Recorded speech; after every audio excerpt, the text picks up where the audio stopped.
Okay, let's hop right into things. Make sure we're recording. There we go. What is good? What is good? What is good, team? Can you guys hear me? Can you guys see me? Let's make sure everything is working. I'm trying a different mic today, so hopefully we have some good good quality going on. Perfect, man. Perfect, perfect, perfect. So we got a big week this week, guys. We got a big week coming up this week. Why is this week a big week? Who can tell me? Why is this week a big week in the markets? Not because I'm here streaming, of course, which is part of it, but earnings, of course, right? Earnings reports. Now, why do we need to pay attention to earnings? Let's see who knows. Let's see who's been doing their homework. Why do we need to pay attention to earnings? Whilst I adjust the AC in here before I melt. Who knows why we need to pay attention to earnings? Because it moves indices. Simple as that, right? Simple as that. It moves indices. So we've got an absolutely big week coming up for the earnings reports.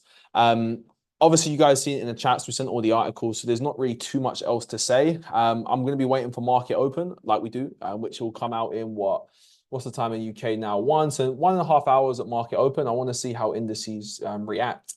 Obviously, if we kind of catch up from the plays last week, where are we? So obviously, we remember we was looking at ES. All right, ES actually gave another entry yesterday. We'll go over it. But pretty much, right, from the play, I took the loss on US 30 as well. I know a few of you guys took the loss too, but it is what it is, man. We're going to take losses. We're going to take wins. It's part of the game. You know, I don't know what trade's going to win or lose. I just know if I stick to the same set of rules over a large enough sample size over time, eventually my wins are going to come. Yes, eventually my losses are going to come. But because we have an edge and we're consistently executing that edge over time, it's going to play out in our favor.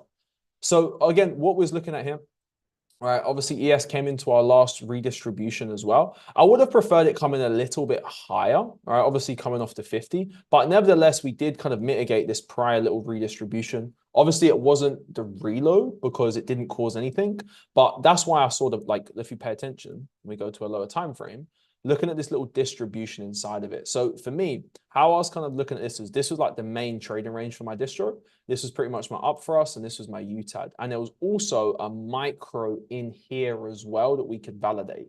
So for me, I wanted to see the weakness. Could we actually trade below this initial trading range over here? Again, if we kind of start labeling it up, right? Obviously, buyer's climax, automatic reaction, secondary test, up thrust. And then inside our UTAD, we have a nice micro inside of that, right?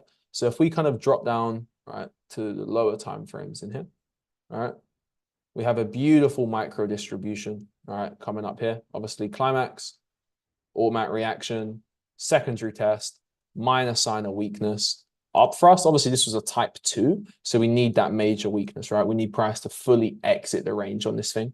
Now, once she did, right, this is when I was ready to fib it up, all right, and I was ready to take a limit. But unfortunately, she just didn't even, well, she came close. Maybe on some brokers, she may have filled you, but for me, I didn't get filled here off the larger 50. So from there, it was like, all right, well, are we going to see the market redistribute?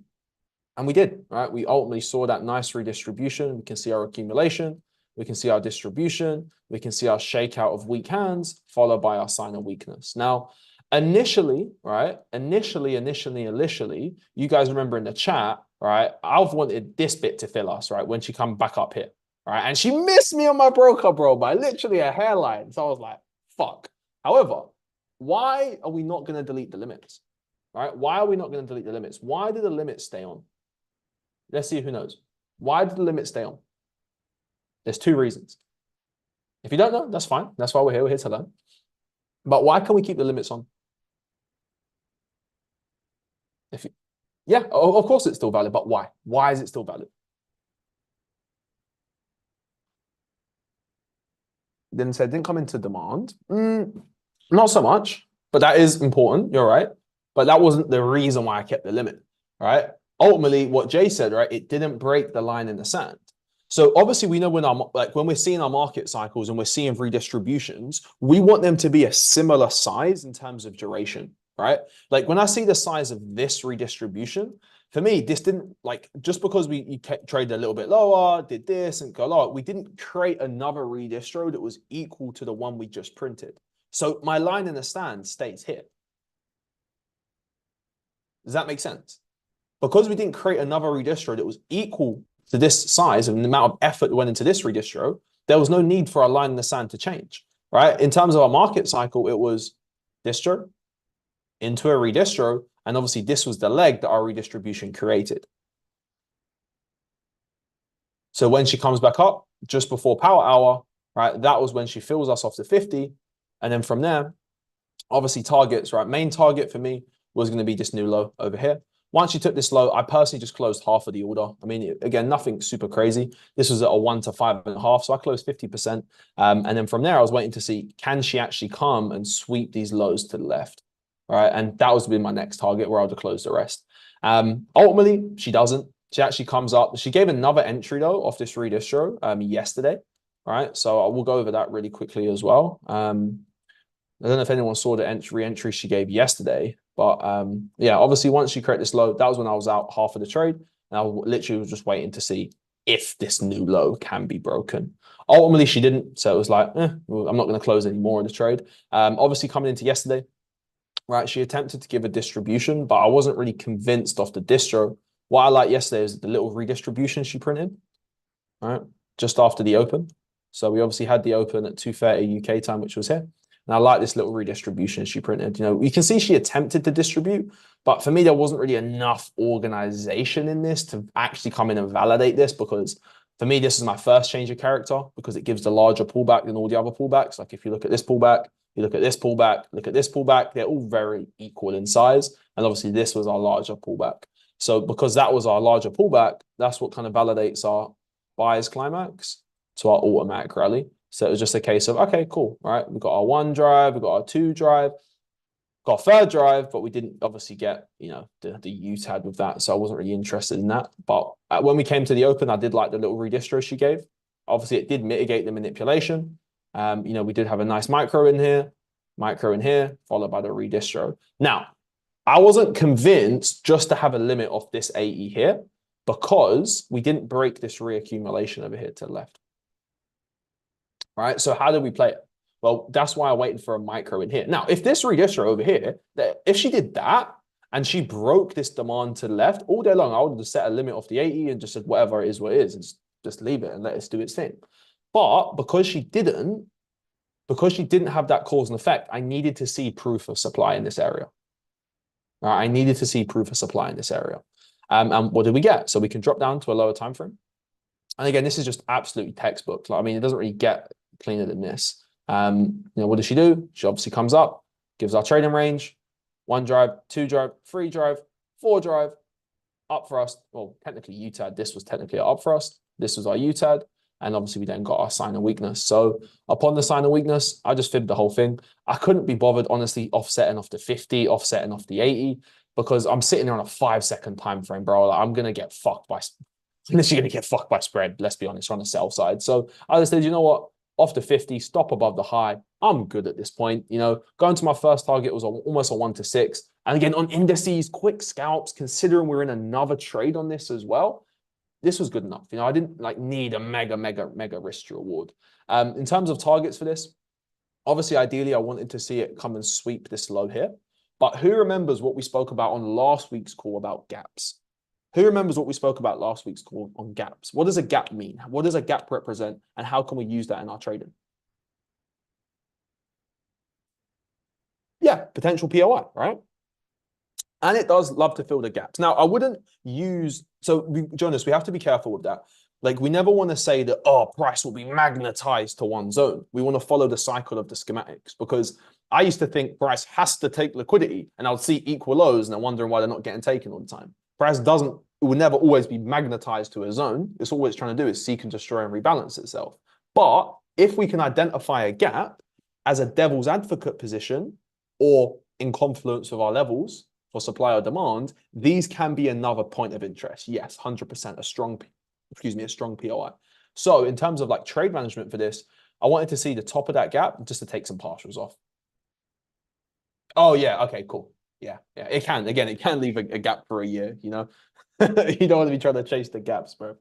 But yeah, So for me, that was my first devil's advocate. And again, we're sitting, nice almost 1-6 on indices. We're talking quick scalps, bro.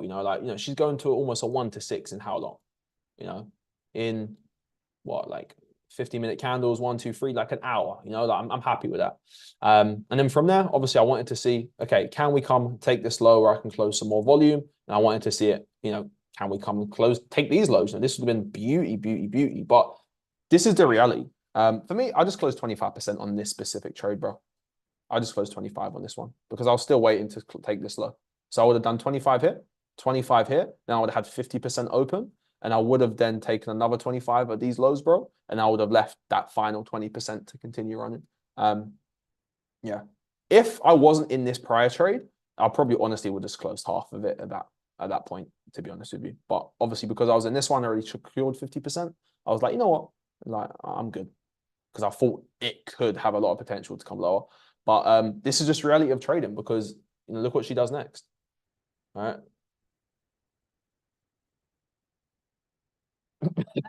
You know what I mean? Both of them get taken out. And this is why we take partial profits, because it's not your job to predict every single pip. It's not your job to predict every single move. It's literally your job to just identify your trading plan, manage your risk, and then that's it. That's it. Like sometimes you'll take a trade, sometimes she'll go to those 1 to 100s, 1 to 200s, 1 to blah, blah, blah. Sometimes she'll just hit your stop loss. Sometimes she'll go for a 1 to 3 and then hit your stop loss. Sometimes she'll go for a 1 to 10. Like we don't know the next market move, and no one will know that. Anyone tells you that, they're chatting shit. Just stick to those principles, stick to your plan and partial out, because some money is better than no money, So for me, it's like, I would like to partial out frequently and often rather than not pay anything. And then it just goes. Now, in terms of where we are for this week now, looking at more positions, obviously, like we said, we've got big earnings reports coming out later today in about an hour. So I really want to see how those earnings reports come out. And I want to kind of see, like, are we basically hitting targets? Are their earnings improving? If we're seeing them starting to make more money and we're seeing the earnings actually increase, we're going to see bullish indices. With what's kind of going on with inflation and what I was reading earlier about Tesla are laying a lot of people off. Let me see if I can find that article from earlier. I did put it in the chat, but Tesla are letting off a lot of people, man.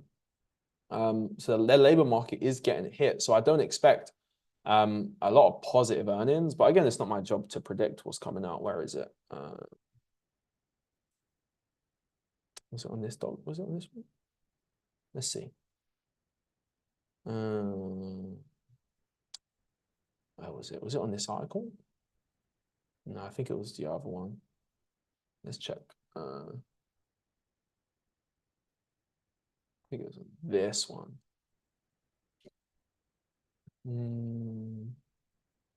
Where was it?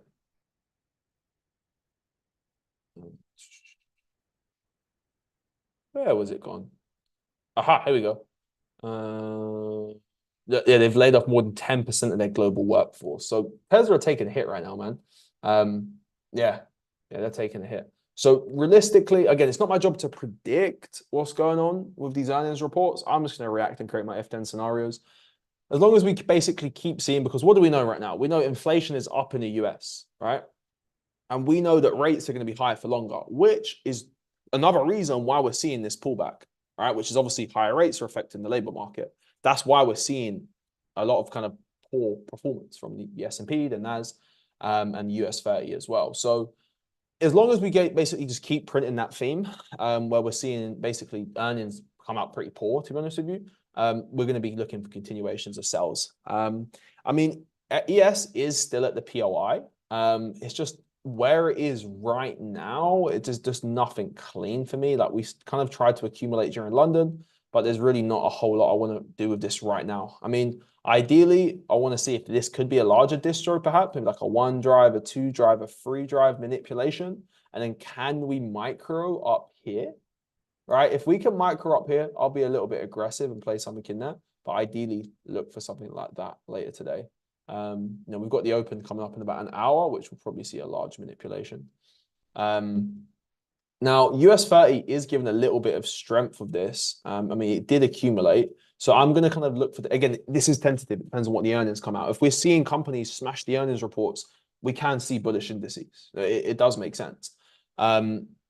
But again, it depends on what the earnings do come out. I mean, if we look across the board, I mean, yes, US 30 did come into demand, but again, look where we are, man. We're still in premium. You know, we can still come a lot lower on these things, especially looking on NAS, right? NAS can still come at least down to like the 1660 levels, or even better, you know, the 1500 levels. So again, what do we need to really see on this? I mean, right now on NAS specifically, pretty much the same thing. Can we see this distro occur in here, right? Can we see a 1, 2, a 3, something like that? If it gives the micro, again, I'll be aggressive on that. In terms of US 30, I'm just going to kind of sit on my hands with this thing for now. To be honest with you, there's not a whole lot I want to do with U30 because we did kind of break. It could be a lagger leader situation where we're seeing divergence, right, on this. But I'm still, again, it all depends on what the earnings come out later. You know, we can't predict the earnings. So if we start seeing positive earnings, I will look for the buys across this. But it really all depends on what the earnings reports come out as. If we're seeing positive data, we're going to see bullish on the indices. But it all depends on what it does. So if, again, we see that positive data and US 30 does come into and accumulate, I'll play the buy.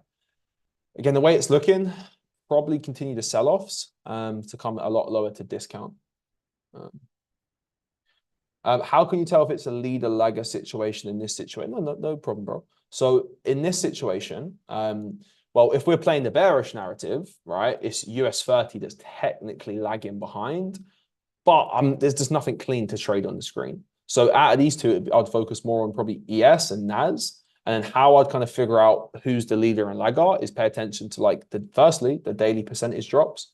So right now, it's not really clear. We're not even open. The New York Stock Exchange is not even open yet. So you can't really say too much. This is all just pre-market trading, which is just fluff. So one thing I can do is obviously for the sell side is look to see who's more negative out of the two and then trade the one that's less negative. And then secondly, just look at it from a distro standpoint. So if they're both distributing, all right, one should be given manipulation and one shouldn't. So for example, let's say this is U30. Oh, let's say this is NAS. That's supposed to be. All right. Let's say this is NAS and let's say this is SPX. Right. Again, I don't know what one will lag. I don't know what one will lead. We have to physically check. So what we'd see for a lagger leader situation across NAS and ES is one would pretty much give a UTAD and one would just give a sign of weakness. All right. And then we're going to trade the one that gives the UTAD. If that makes sense. So yeah, that's pretty much it. I mean, cryptos, same thing. I mean, realistically, I know long term, yeah, we had the halving in, but I don't really give a shit about that right now. What's happening with inflation? We're probably not going to see any strength across this until inflation data starts to make some more progress. I mean, look at Ethereum. Ethereum can still work its way down back to at least the 2,500 level. And if we do, there'll be some beautiful buy opportunities down here. I mean, if you look at what Bitcoin is doing right now, Bitcoin's just in a fat range. Looks like it's getting ready to reaccumulate. Obviously, this is also a lagger leader situation as well, because we're seeing Ethereum give the manipulation right now. So realistically, we probably won't see any more upside in cryptos until we start seeing more progress of inflation. Obviously, yes, I know we had the halving in, but like everyone's looking at the halving in right now for a fucking massive bull market. But let's be honest. What does these markets like to do? They like to fuck all the retail traders. So obviously, I'm not selling my portfolio. Of course, I'm going to be holding till the end of 2025. I don't really care like what the price does, but in terms of like trying to trade it in the next best entry, I want to see if we can basically get another little like a little wipeout, a little liquidity grab at least. I mean, Bitcoin is just in the middle of a range. You know, maybe do something like this. Ideally, we probably won't come down to demand on Bitcoin because Ethereum is lagging. So ideally, if we can kind of sweep up some alts, if she can come down here, basically play the accumulation out of that. Cool. Oil. I still want to see her sell off. I mean, she's looking like she's starting to redistro. Basically, at this point, I want to see if she can basically just break this low here to the left. Right? I'm going to set an alert here. If she can break this little reaccumulation, then I'm going to pretty much see if we can play back into this large manipulation up into here. All right, so if she can break that reaccum, I'll basically wait for it to come back up, play the distro, and then send it back down. Yeah, we'll get into GU and EU. Don't you worry. Don't you worry, guys. We'll get into them. We'll get into them. There's going to be more opportunity on indices this week because we've got earnings, you know. Cool. Oh man, why do TraderView keep moving all their stuff, bro? Is it just me or have they moved the watch list? I remember they used to have a little drop down over here. God damn, TradingView. So, dollar. Cool. Right. We understand what's going on with dollar. Right. If we go back to Forex Factory, let's get our bias before we even open the charts. So let's go back. So what happened with inflation data? Last inflation data for the US. What can you guys tell me? Started to increase. It did. It did. So that's why we've been seeing that bullishness on obviously the US dollar.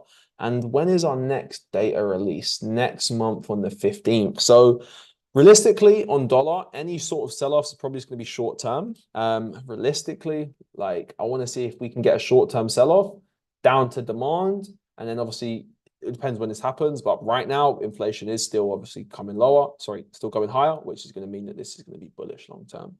So until we see any sort of progressive inflation, I don't think we're going to see any major sell-offs. I doubt we'd probably break this line in the sand unless we see inflation come off and start to decrease, because right now rates are going to be much higher for much longer until we see progressive inflation. There's, you know what I mean? There's really no progress of it. We've literally just been coming out higher. Look at year over year, we're sitting at 3.5% today, which is ridiculous. So obviously this is not till the 15th of next month, but yeah, realistically, what I want to see is if we can basically play some buys out of here. I'm not going to set any limits out of here because we can come a little bit lower. I mean, technically we can argue it has cause and effect in there on the lowest form, but I would rather just play a micro here because we still have potential to come into here, into the reload, and come into the extreme down here. These are all unmitigated. So I'm not going to set any blind limits in those areas. So in terms of that, that's where I want to see price trade into. Now, is that going to happen today? No, of course not, right? So it's going to need how are we going to get down to demand, right? We know, following market geometry, for the market to retrace, what does it need to do? It needs to distro, and it needs to enter a bearish market cycle. If we go back to our, where's my Wyckoff photos of this thing here? We go back to our little market cycle. Where are we? Where are we? Can you guys see the market cycle? Yeah. Okay, perfect. So, right. Obviously, we know we've in the bullish market cycle, we've now distributed. And basically, we want to see if this thing can continue to redistribute and send it down to demand. Because we need to retrace this impulse. Now, if we break this high, that is going to confirm the reaccumulation. All right. And I would much prefer that to play the buys on this thing. And we do have a manipulation now. We do have a shakeout. So that is still open on the cards. I mean, in terms of this week, let's see what economic data we have coming out to be the catalyst for this. We've got some US data coming out tonight. Manufacturing. This could cause a lot of volatility. What else we got? Unemployment claims coming out Thursday. That's going to be big. What else do we have? Oh, we've got the BOJ coming out. Ooh. Oh, that's going to be spicy. We'll talk about BOJ when we get on the Japanese yen pairs. We've got PCE coming out on Friday as well. Fuck, it's going to be a big, big week, man. All these earnings reports. Oh my God. We got a big week coming, boys. So obviously long term, I want to see if we can buy this until the only thing that would be in favor of basically seeing these break is if we see inflation come out on May, I think it was 15th. All right, is if we see on May 15th, inflation start to decrease. If we see it start to decrease, we'll see obviously these demand zones fail. For now, long term, I do want to play the buy out of it. But of course, we're sitting a good few hundred pips away. So in terms of this, let's just see if we can play the market cycle and send it lower. Nathan, we're looking at E8. I'll check this in a second, bro. But I don't think EA is. I mean, EN looks better, but I don't really like what EA is doing, to be honest, man. It's just, what's it done? You know, it's pretty much in a range. I mean, I can see, we can argue we're in the lowest form of bullish order flow. And in the lowest form, we're starting to break. But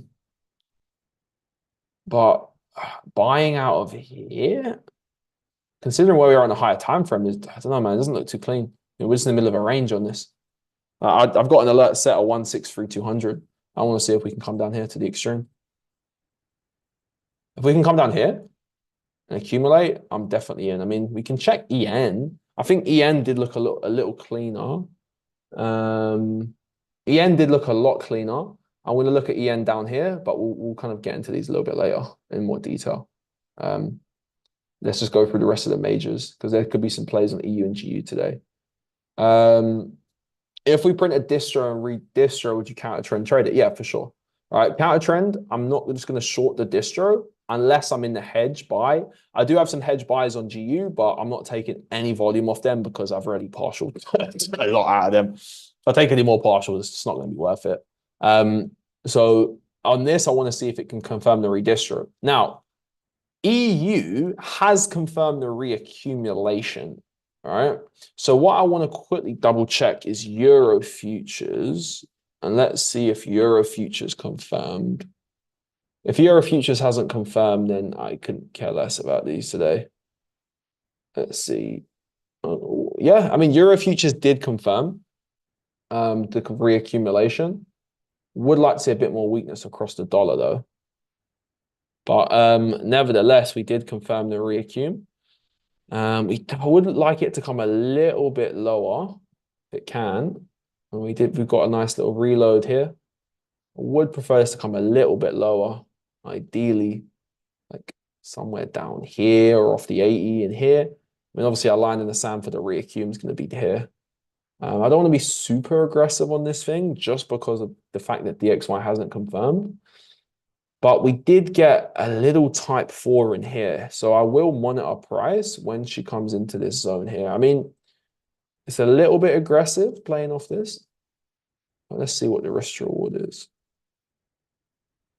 Just because DXY hasn't confirmed it. I mean, 1 to 7. I mean, off the 80, she's off the 80, she's good. You know, we're sitting at 1 to 22 off there. So that might be worth it. Or ideally, if we can get a reaccumulation, I'd much more prefer that. So let's say she give a shakeout and do that. I'd definitely play that off a limit if she reaccumulates. I mean, off the 80 doesn't look bad here. To be honest with you, I'm going to set some alerts just below these little lows to see if we can capture the liquidity and confirm the reaccumulation. Because like, obviously, you know we don't trade this shit, man. We don't trade the higher highs, the higher lows, the higher highs, the higher lows. Let's wait for them to get smacked and then play some continuations. Yeah, off the 80 doesn't look too bad. I can't lie. GU looked better. GU looked a lot better. I really, really like GU because if you guys remember this little zone we shared down here from a while ago, and I'm still holding buys on GU from, remember the positions we took like down here, still holding them. Oops. So I want to see what we can do off this little reaccumulation down here. This is a little bit aggressive, but I'm willing to kind of play this. I'll explain it in a sec, just because we're not a supply. Like, we need to really calm down at right now. Like, if she comes any higher and starts distributing out of here, no. But I mean, we did get a reaccum during London, and we did get a nice little Frankfurt sweep in there. And we do have another little reaccumulation here. You know, we've got our distro, got our accum. So I do want to see what she can do as she comes back down here, you know, to these 50s and 80s. Let's see what the risk reward looks like.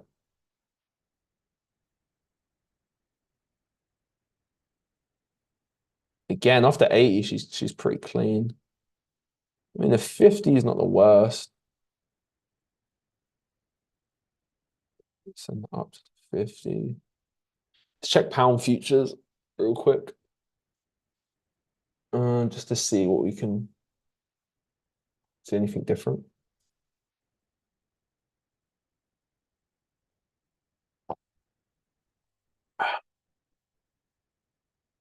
No, looks pretty much the same. Yeah, I mean, G looks good for the buys later today. I would prefer if it to micro because we are technically counter trend trading. I would much more prefer that. I mean, the limits don't look bad, but it'll be reduced risk. I'm only willing to really play these because I already have buys. I'm still holding. So yeah, G looks pretty clean. Absorption. Yep, we got some nice absorption in there for sure. We can see obviously that sell-off, high volume coming into it, showing beautiful signs of absorption. So yeah, great spot, bro. Kieran, Hello. just a quick question on EU on your fib level. If it's a type 4, would we not fib the whole thing, or what's your reasoning there?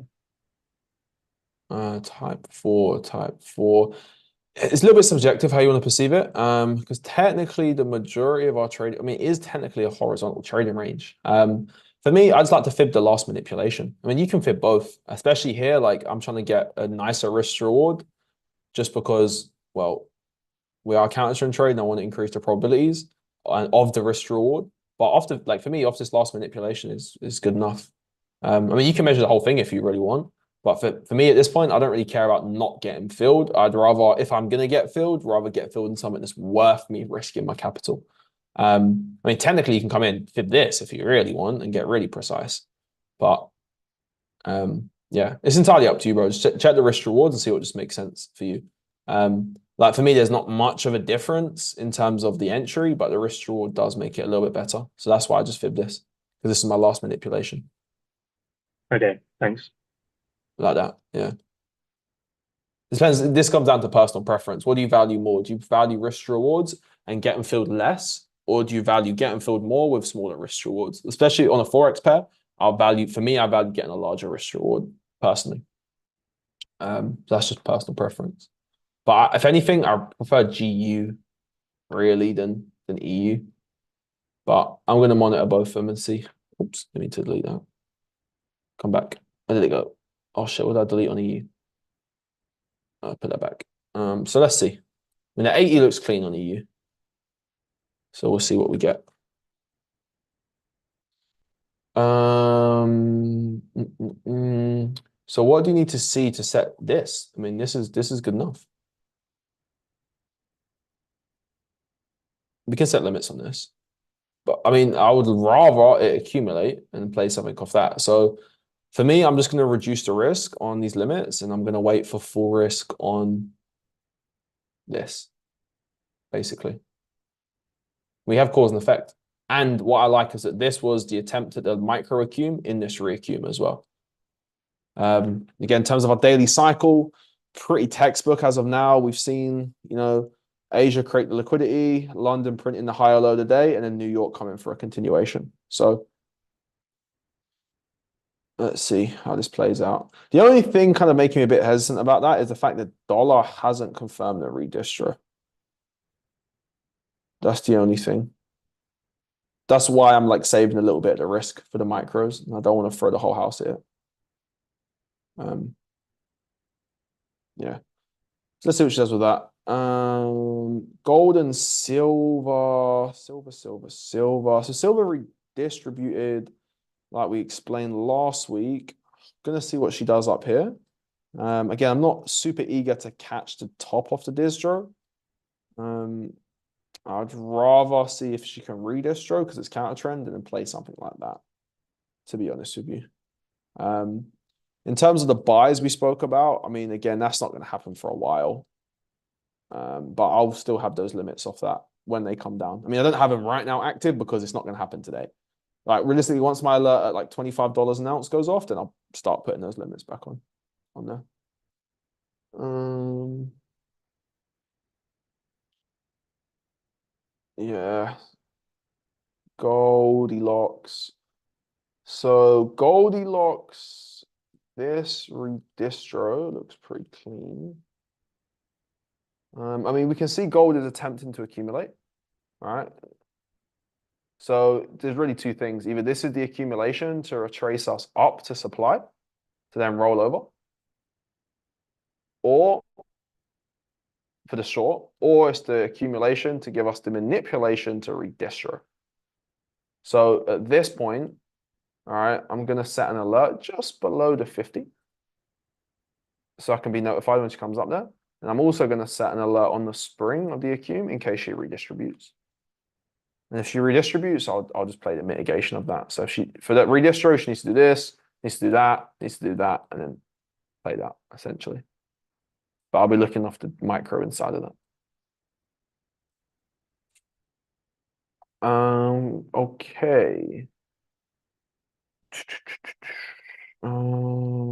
AUD CAD. AUD CAD is just being a bit slow right now. I mean, same thing we spoke about last week. Nothing's really changed with this. It's trying to distribute. I mean, we could be in phase B right now of a distro. Okay. Let's see if we can validate this. All right, where's our fib? Okay, so like a buying climax, automatic rally, secondary test because she comes off to 50. So 1 drive, 2 drive, 3 drive. Can we see a manipulation, break, and play that on ACAD essentially? Mean move on ACAD last week. What did you get on ACAD last week? Let me find it real quick. I'll send it in the chat. Yeah, bet you. Yeah, that'd be interesting. NCAD looks like she's showing the weakness. So out of the two, this is what we mean. I think it was Peter you was asking about it again. Just look at, like, for example, on ACAD and NCAD, they correlate. You can see today, all right, NCAD is more, if we're bearish, NCAD is the leader because it's selling off more aggressively than ACAD in this example. And we'll also look at the chart. You see how ACAD is like higher and NCAD's already selling off. So this is an example when NCAD is leading and ACAD is lagging behind. So how can we use this to our advantage? Well, if NCAD breaks and confirms a redistro, I'll look for redistros on ACAD without breaking to the left.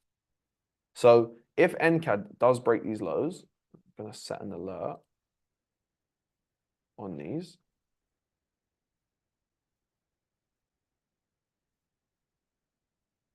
Break of, well, technically it confirms redistro. So yeah, we've got the alert on that. ACAD, so if, for example, NCAD breaks that, and obviously ACAD would follow, I'll basically just play into the last manipulation on ACAD to send it down, wherever that may be at the time.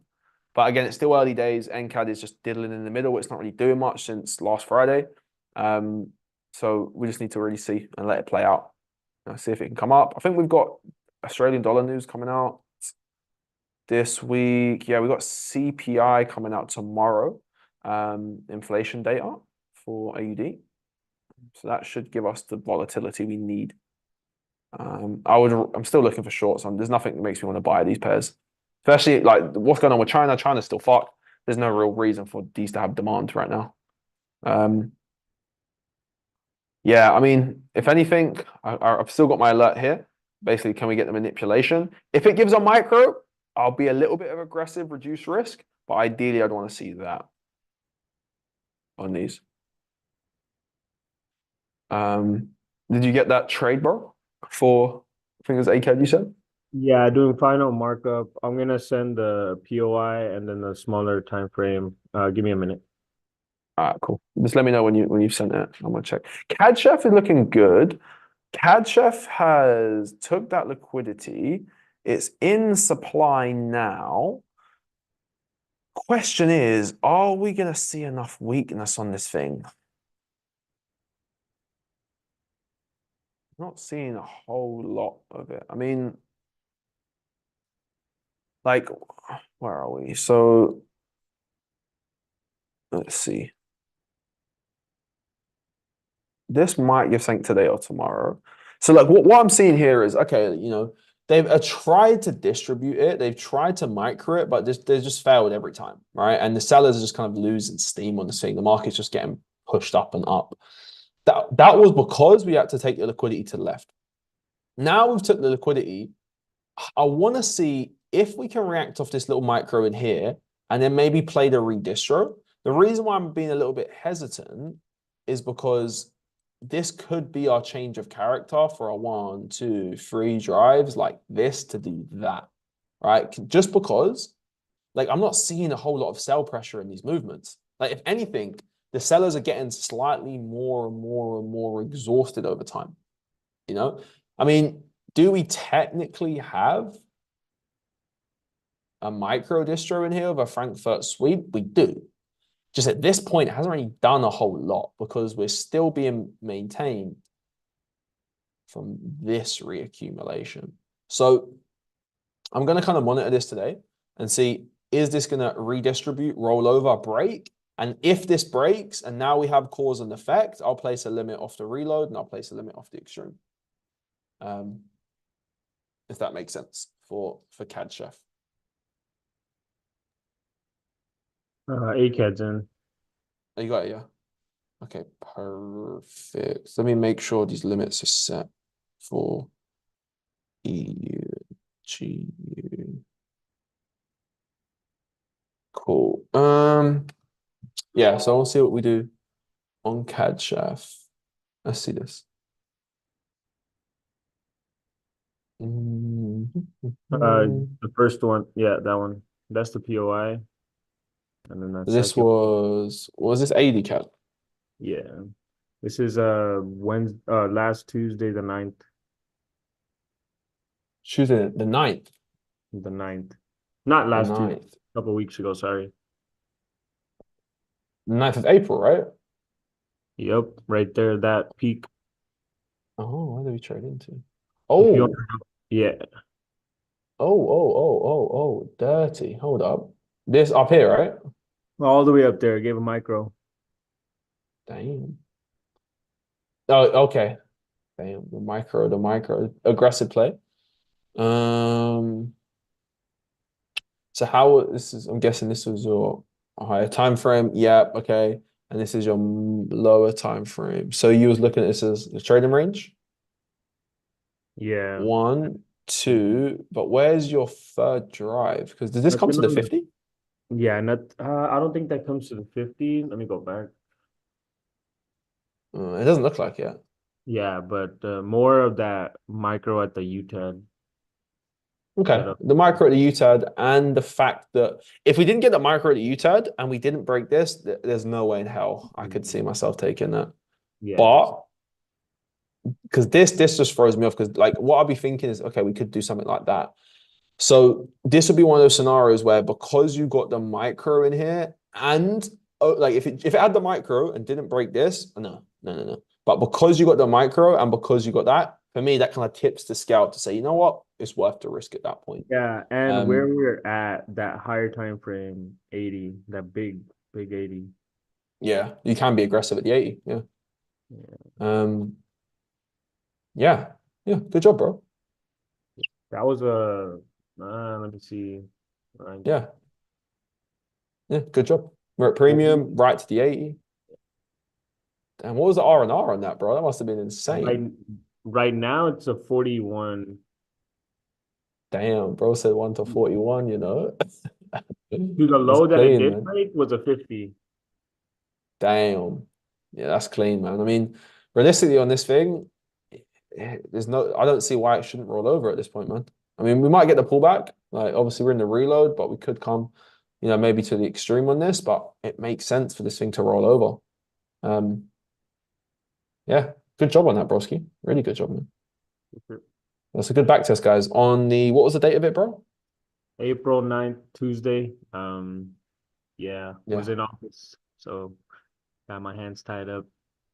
Yeah, it's clean now, man. It's clean. Right, let's see what CAD Chef's doing. So yeah, that's with CAD Chef. I mean, if you're an aggressive trader, you can have a limit off that. But the reason why I personally don't want to have a limit off that is just we could be in a larger type 4 or 1 drive, a 2 drive, a 3 drive, and then something like that. And like what I'm seeing is like just pay attention to the reactions. What like the sellers, right? They're trying to come in.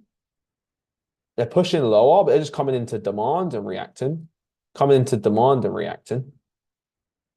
Starting to come into demand, and it looks like we're reacting. So until I get some major weakness on this thing, there's not a whole lot I want to do with this. I am gonna like look inside this micro to see what we do. I'm not gonna take a trade off this, but I want to see it give a reaction ideally, mitigate, come lower, break, and then I'll play the redistro all day long if it does that. If not, probably that larger type 4 how we was look. Even well, if it doesn't, there's two scenarios. If it does that, this could be a larger type 4 like that. And then we would need obviously the major weakness to break our initial change of character. And then if we can warrant limits off that. The only other scenario would be, this could be our change of character. It could be a 1 drive, 2 drive, 3 drive, something like that. But I don't want to be aggressive off this. It just seems too aggressive right now. I don't like how we're not seeing the sellers really do anything. Like, yeah. But it is shaping up. I think we could see definitely an opportunity on CAD Chef this week. So this is going to be on my priority watch list because we are in supply. Yeah. All right. Nathan was talking about EA. EA. Yeah, I'm not a fan of EA right now, bro, to be honest with you. Just because where we are higher time frame, like what has it done since January? You know? I mean, I guess you're looking at it like this is your distro to your accum to your reaccum. And then she's come to the 80. She's technically accumulated out of the 80. She's technically broken that. That's exactly what I was looking at. Where we took that high as well, the one where you just put the arrow. So obviously I fibbed out from the low to that high that you just drew the yeah. And obviously we're at the 50 nut right now. And we gave the accum. That's what made me think, okay, cool. We might, we could potentially go from here. And on top of that, where we took that high over there, this one here. Where's the annotation from? This one? Yeah, that's the one. Yeah. Yeah. Oh, so he's looking at like this is the micro essentially. Yeah, exactly. And then obviously, yeah, we can see a lot of drives in there. It looks like it gives a Frankfurt sweep as well, or does it?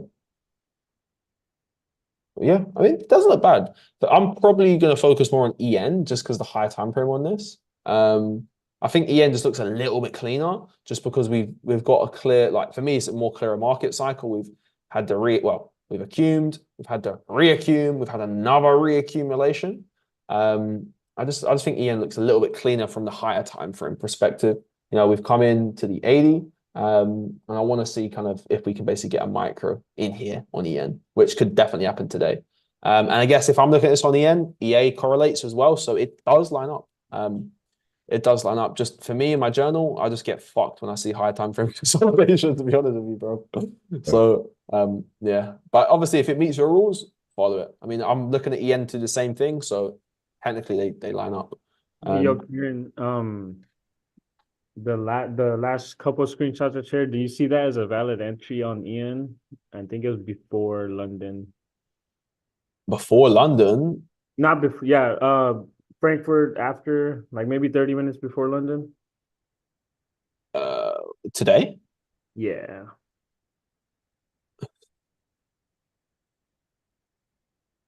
Where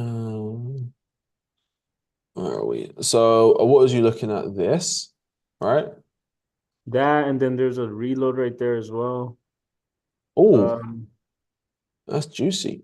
This one, yeah, that one comes into the 80. Oh, Here's a type. yeah, that's clean. So what was you looking at? Play this, or was you trying to play the micro? Yeah, look at that as well. You could have played, yeah, but that's clean.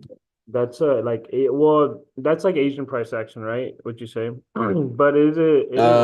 Well, technically Frankfurt was open, and I think EA gave the sweep as well. So it's like a divergence. The micro looks clean as well, really clean. Little type 4 maybe. Let's see. How would you see this? So let's see. So I'll look at this in my trading range. SC. AR, secondary test, up thrust action, 1 drive, 2 drive, 3 drive with a micro type 4. That's clean. Yeah. Damn. Yeah, good work, bro. Man, I might have to start trading London session again. Damn. That was clean, bro. It's a 42 to the high, but we'll see what happens. Offsetting or just I did the 50 oh, only, I think. oh like this? Let me go back. Or stop below the low or Stop below the whole thing. 50. oh yeah. That's clean. Well done, bro. Damn, you're getting some nice plays, bro. Your eye Yeah, is definitely getting really, really good, bro. Yeah, that's really clean, man. dog. So how would you have managed this? Let's see. Let me just go back. I think depending on risk to reward. Let's see. Fuck, man, I don't got my mouse. It's taking a while. Okay. Fuck. I mean, even if this 80 there, bro, that's a 1 to 15 right there. Yeah, Sheesh, this I is clean. actually saw that reload after I marked up the micro. Yeah. Yeah. Yeah, this is really clean.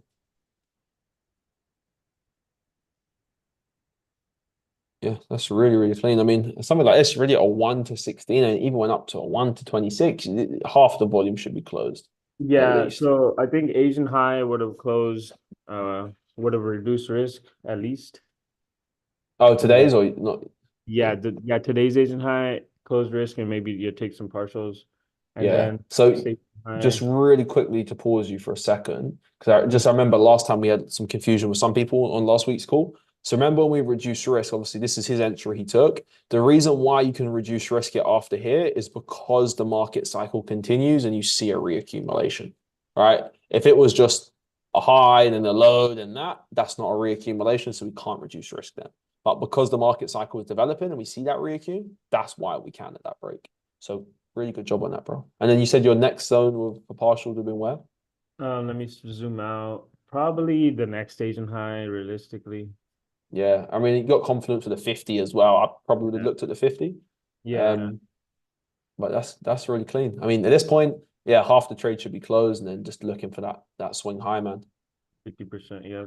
And Yeah, then maybe like 75, 80 total at the next high. yeah, yeah. They're That's all it, man. I lining mean, up that's with the beautiful. Asian highs, the partials. It's beautiful, man. Clean charting, man. Like it's just, I still find it like even after all these years, how surreal it's just the same fucking thing every day. Low key, right? Yeah. If Literally. I even miss a banger, it still makes me happy. I'm like, yo, there's opportunities like this in the market. Literally, man. And that's why it's so important to do those end of day markups, those end of week reviews, because even if you didn't catch anything, don't let that obviously waste your progress. Because before you can be a good trader, you have to be a good analyst. And just by doing an end of day markup, end of week markup, and seeing not if there was a trade, but if there was a trade that meets your criteria. And just by doing that, you'll be able to firstly figure out why you're missing those trades so you can stop. And secondly, you can build more confidence for yourself because you're seeing it play out again and again and again and again. Like the only difference between myself and you, everyone on this call, is literally just that I've seen the setup more times than you. That's it, right? I couldn't tell you exactly how many times, but it's probably in the 10,000 region. So if you're sitting there and you're like, oh, I'm struggling, I'm stuck. How many times have you seen your entry model play out? All right, if you've seen it 100 times, you ain't done enough work. Period. You know, like you wouldn't after. Let's say, for example, you're a barber. After cutting 10 people's hairs, you're not going to expect to be a world-class barber. You know, it takes time, it takes a lot of effort. And that was something that I really underestimated in the beginning, the amount of work it actually takes to fucking make it. So, you know, make it a goal to see 10,000 charts. And until you've seen 10,000 charts of your setup being presented, you can't, you know what I mean? It is what it is. You got to be seeing it again and again and again. But this is really good work, man. Really good work. We could Cool. definitely get the reaccum on this. It looks like it's given a micro distro on there. So let's see what EU and GU is doing. She coming down. Right there. GU could reaccumulate again because we got a little bit of liquidity there. But yeah, that's a good play. Yeah, if EU reaccumulates, I would play something on this. I ideally want it to come a little bit lower, but nevertheless, we did sweep that low. So let's see if she confirms the reaccum. All right. I'm just trying to be conscious of time because I remember the whole reason why we said we're doing 2 calls is to get it done quicker. Honestly, NU at this point, I mean, I'm starting to see this as a larger accum. My eyes are just glued to this larger redistro just because of the effort and result. Partly because AU is already broke. Like there. So because AU is already broke, I'm starting to see this as more of an active accum on NU as well. The only thing that's going to change my mind and make me aggressively short out of this is, honestly, at this point, if we redistribute. So if this, fuck the distro, we've got that liquidity, but if this can redistribute and do something like that, and then play a micro in there, I will short NU down to these lows. Yeah, so I'm just going to set that alert off here. Realistically. Yeah, but I would much more prefer it to come up to premium to short out of here. We've got a nice reload in there. We've got a beautiful extreme in there. A lot of news that came out around that. So ideally, that's the play. So if we get a little redistro in there, we can short out of that. I'm leaning more to this is probably going to come up because that supports the bias on EU and GU as well. And then do something like that to send it lower. Bro said sell gold. You're gonna start selling. You sell from discount?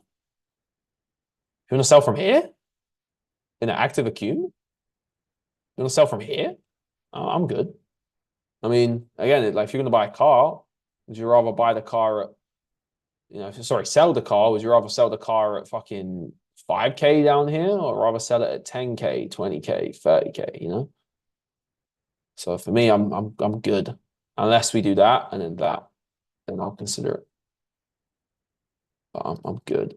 I agree with the bearish narrative, but at this point, I want it to pull back. So yeah, AU and NU, that's pretty much the play. I really like these reloads on AU at around 65200. That is a very clean level as well. So we'll see what she does in here.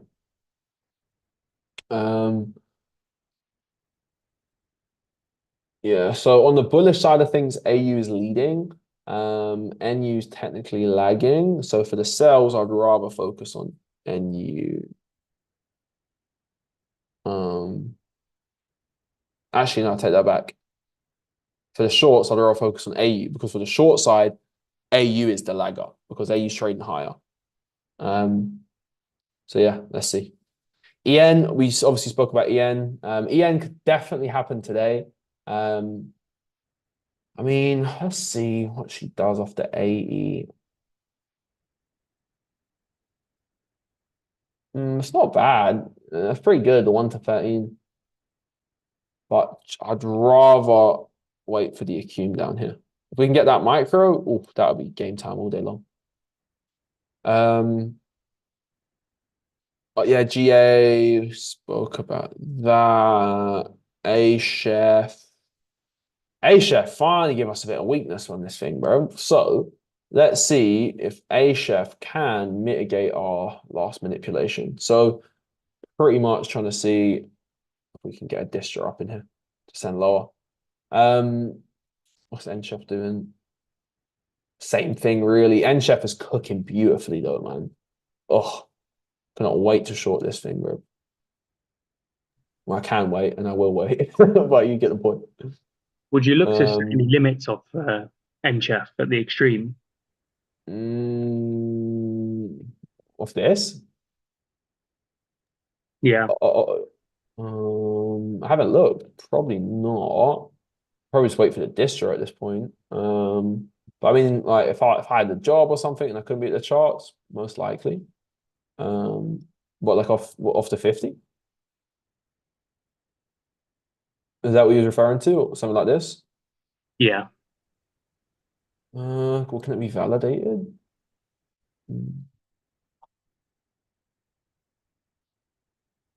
Let's see. So where's our change of character? Realistically, 1, 2, 3. Yeah, it's valid, bro. It's technically valid, bro.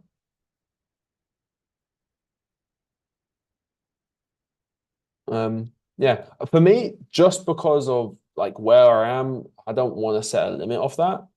I'd rather just wait. It's a great risk reward. I'd rather just wait for the distro, to be honest. But you could definitely, if you physically can't be present, yeah, 100% you can. You got a reload in there, you got extreme in there. I guess you got a larger distro up there too. So yeah, you could definitely, bro. For me personally, I'm just gonna wait for the distro. For me and chef pairs, they're not necessarily my favorite, but if I can get the micro, I'll play it. That's the only way for me.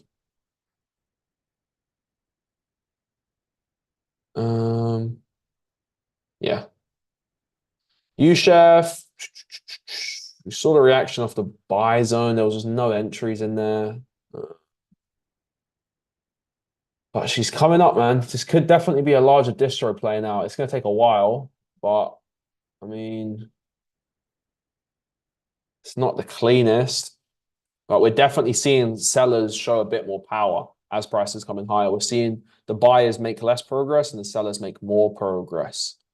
So I want to kind of see if we can maybe just build out a clean distro. I mean, this isn't going to happen today.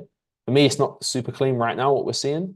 I mean, it's going to take a while at least. I mean, how long do these distros take on you, chef? You know, a couple of weeks. So how long have we been here for? I mean, really, we haven't had any clean change of characters yet. If anything, if we're going to say change of character, it's going to be more so in here or more so in here. It's just not clean yet. There's no weakness on this thing. I don't see clear organization just yet. I would say we're in phase B right now, but nothing today on this. Yeah. UCAD. I still want the buyers off UCAD down here. That doesn't change. We need to wait for price to come down, but I'm going to try and counter trend it to the downside just because I'm not waiting. I'm patient, yeah, but I ain't that patient. You know what I mean? So obviously based on market geometry, you know, we obviously have our lower time frame market cycle, accum, reaccum. We then distributed. We've obviously broken order flow, and we're just following that bearish market cycle to the downside now via our distributions and redistros. Again, just walking price down, distro, redistro, redistro, redistro, redistro. So I've got two areas of interest. So my market, well, obviously if this breaks, all right, this is confirms a reaccum and I'm in the buys. I couldn't care less about the shorts, but only if that high breaks, that will confirm the reaccum because that invalidates all the sellers at that point. In terms of market cycle, my last redistribution is here, right? But obviously we know the market's fractal. We have legs within legs. We have a cycle within the cycle. So obviously inside of our last redistro, we've got another little market cycle. And obviously for that larger one to retrace, we need to see this little baby redistro break first. So I'm just going to look in there later today for a small scalp. Honestly, if it gives a micro, right, I'm going to be closing 60, 70% of these lows, and then I'll just hold the rest. But ideally, I like this redistro because we got more effort in here. And technically, it's at more premium. But just because this maintains the lowest form of order flow, I'll look in here for a little scalp because we do have some liquidity to target. And we're in premium. But ideally, yeah. So I'll be looking in here around 137,300, and I'll be looking up here at 137,700. Even if DXY reaccumes, would you still be cautious? Wait, I had a brain fart. Even if DXY reaccumes, would you still be cautious buying into supply or because of fundamentals and rates? So DXY fundamentally is bullish, right? So I'm more in favor of DXY reaccumulating. Yeah, I'm more in favor of DXY reaccumulating because of the fundamentals. But buying into supply. I'm not really concerned about this supply, bro. It hasn't done anything. You know, I mean, we've got a gap. Yeah, that's why it could be the cause of the retracement. But like, my thing is, you know, we had the distro, and let's just correlate with the fundamentals, right? This was the CPI uptick last time. This is when CPI started falling again, right? CPI falling, CPI falling, CPI falling, and guess what happened? We mitigated the previous area or CPI upticked. And then what did we start doing? We started fucking upticking again. So, you know what I mean? Until I see inflation change, there's no reason to be shorting the dollar right now.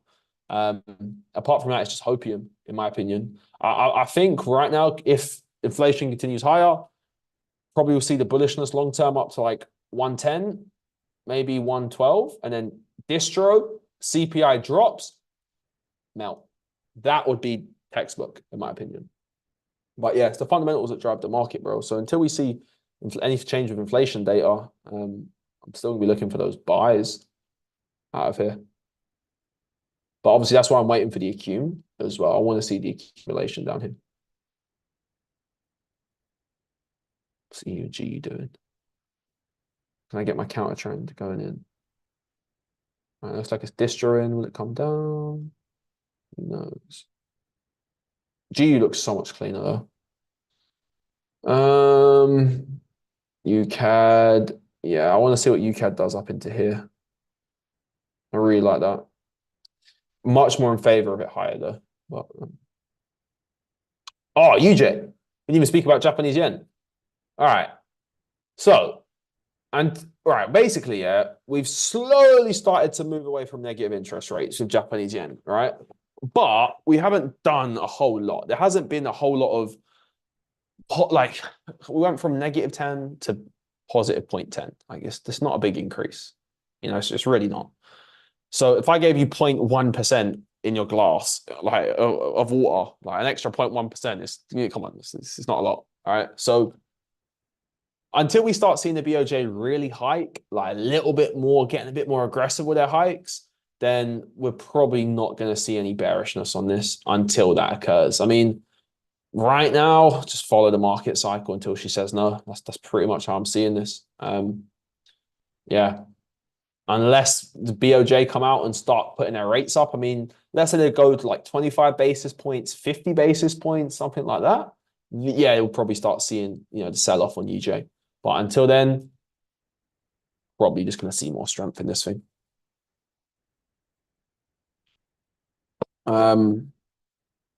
Yeah. So I'm just going to wait until she mitigates this reaccum and see what she does. But UJ is just a runner, man. Like this thing just barely comes back. GCAD. Nothing's, let's see. Well, we was trying to look for the bar. What did she do? So that redistributed. She never confirmed the accum. Our line in the sand still intact. We are still bullish, especially from this little reaccum over here.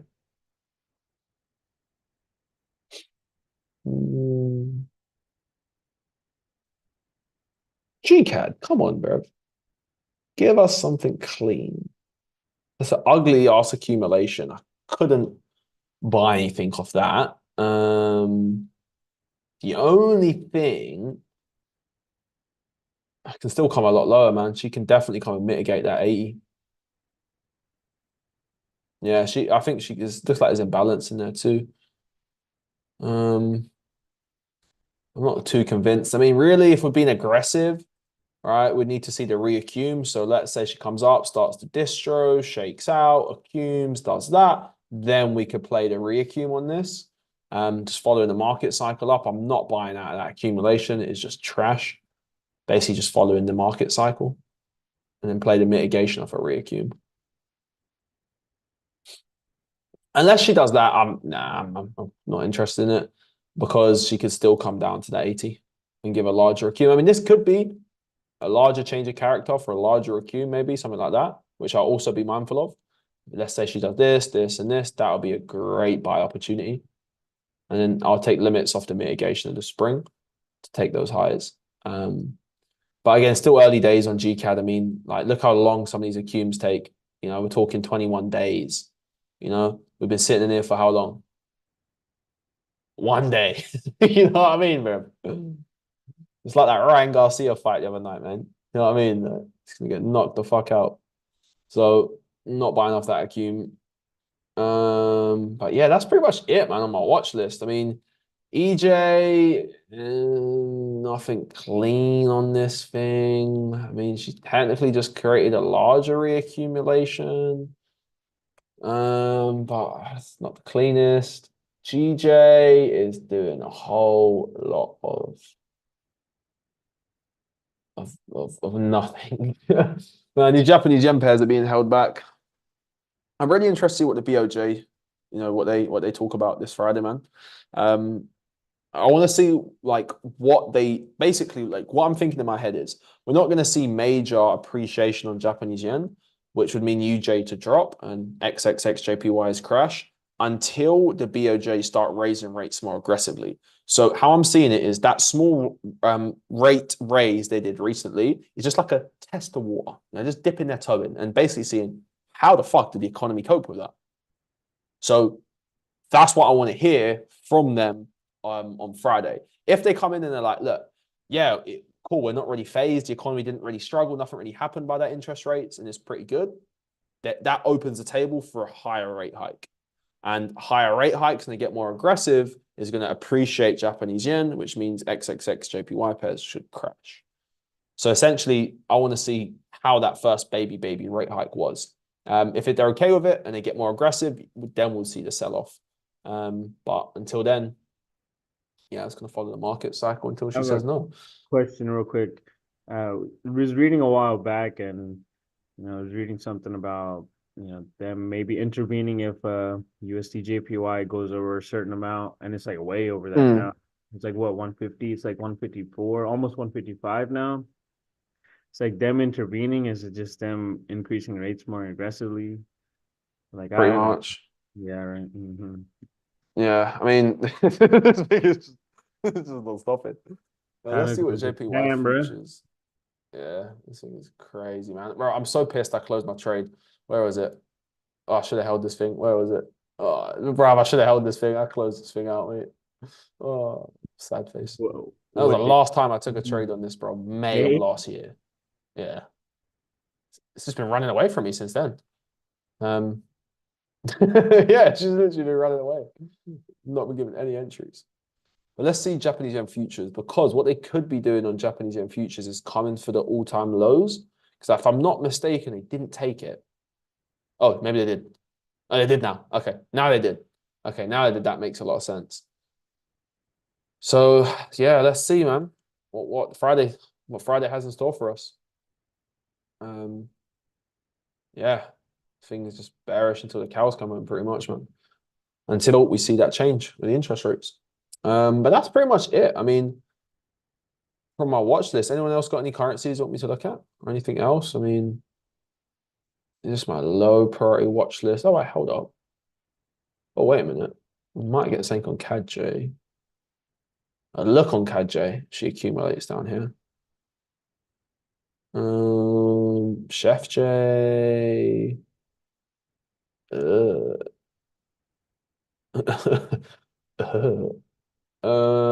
Euro Chef. What's she doing?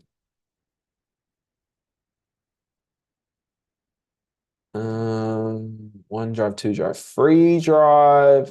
Didn't give the UTAD, bruv. Motherfucker. So at this point, now we've got an active accum. All right. Can we shake out? Can we basically do this? Confirm the redistro.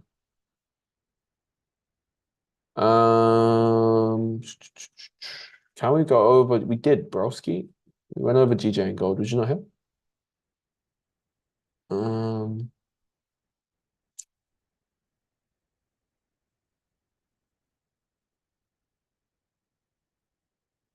I'll look at it again in a sec. NJ.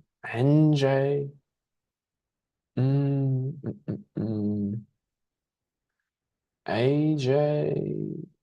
Clap price action. EuroCAD, even more clap price action.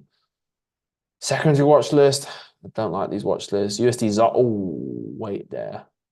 Oh, no, I thought she did a bigger move. I ain't traded this thing since fucking April 2022, bro. Oh my God. Euro GBP, has she done anything? Nope.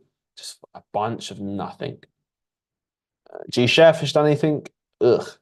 GN. What did she do? So she broke this. Why is she breaking that? Maybe to pull back.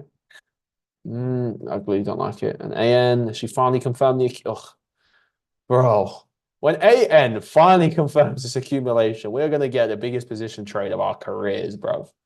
If she micros down here, it's gonna take a long time, but I'll swing this for the next 5 years.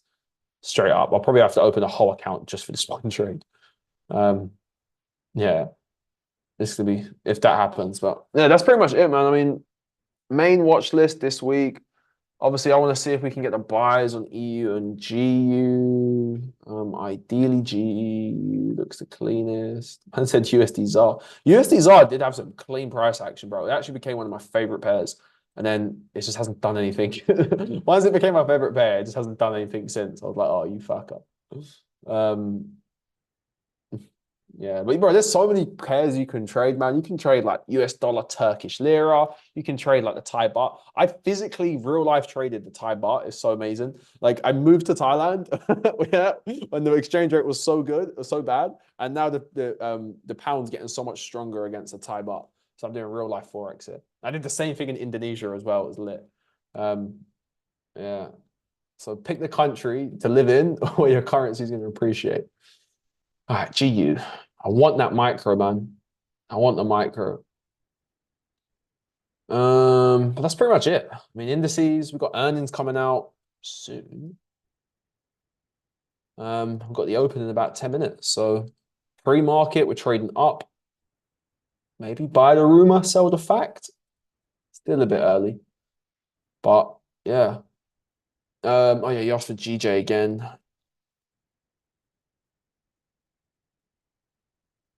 GJ is just doing a whole lot of fuck off and fucking nothing, mate. It's bullish. I can tell you that. I mean, it's mitigated here, but it's just doing nothing, bro. What's it done since 22nd of March, you know? It's been in a range. Gold is in an active accumulation. I mean, if she reaccumulates, we could play the hedge buy and then see what she does at supply. Yeah, but she's in an active accum. So if she can reaccumulate, I would look for a buy on here, but ideally I want to see her sell off. Only reason why is just because of the whole inflation data stuff. I mean, she could just easily reaccumulate. I mean, I'm not 100% like committed to setting limits in that. I would need to see it distro, let it redistro, and then play the redistro. But other than that, it could easily reaccumulate. And if she reaccumulates, I'll be in that. The only reason I'm leaning a little bit more to the sell side is because of the fundamentals right now. Obviously, we're probably not going to see any change until next inflation data. Oh, yeah. We shining, bro. Jeez, come on. Man, I had to use my better webcam. I have a good webcam somewhere. I have like a proper good camera. You'll be able to see all the details and shit. But yeah, I mean, that's pretty much it, guys. Anyone have any questions? Oh yeah, EN. So today, okay, let's get clear on what we're looking at today. Today, EU, GU, EN, maybe EA. I like EN more. Maybe Nathan will fight me about it. But yeah, I mean, metals, I'm not gonna buy that. Those accums. ACAD, NCAD. Yeah. So in terms of today, let's add a little section on this. Yeah, EGU in EN. Yeah. Yeah.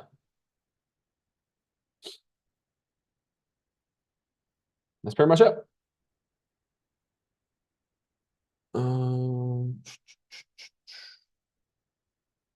When will you post a new video on YouTube? So, good question. I was actually thinking about that this morning. I was writing on my whiteboard some ideas. So, I do have some ideas. I'm probably going to record one within the week or by this weekend and get one up I want to aim in the next week to get one up. I want to start posting weekly again. But for me, like I like uploading to YouTube, but it's not my priority.